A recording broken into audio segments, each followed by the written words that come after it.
But can you talk about that in the context of knowing what you want versus knowing what you need and how that influences how you approach a negotiation?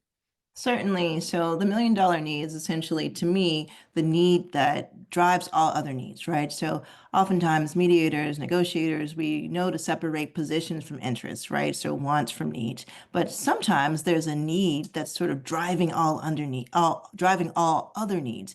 And that may be easily identifiable. Sometimes people can articulate it. Oftentimes they're telling you a whole list of needs.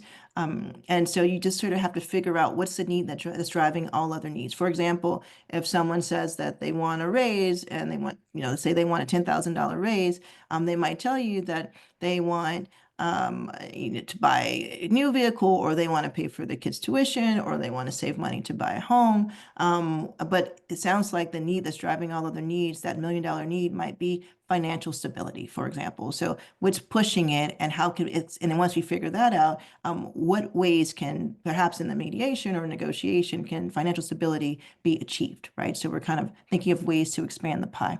And so that's really important because oftentimes, I think that you mentioned, you earlier used the words echo chamber, how sometimes you can feel like, sometimes not just in Austin Powers-ish world, but sometimes it feels like Groundhog's Day, right?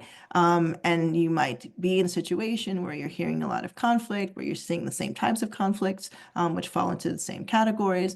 And part of what could be different and that you could be striving for to kind of use to parse all the noise is understanding what that $1 million need is. What is it? Yeah, or $1 trillion need, Nikki, to get us there, to help move the conversation forward. And I feel like today, in today's world, where we're seeing just an explosion of conflict in so many different areas, from everything, from the political landscape to the environment. There's so many things happening.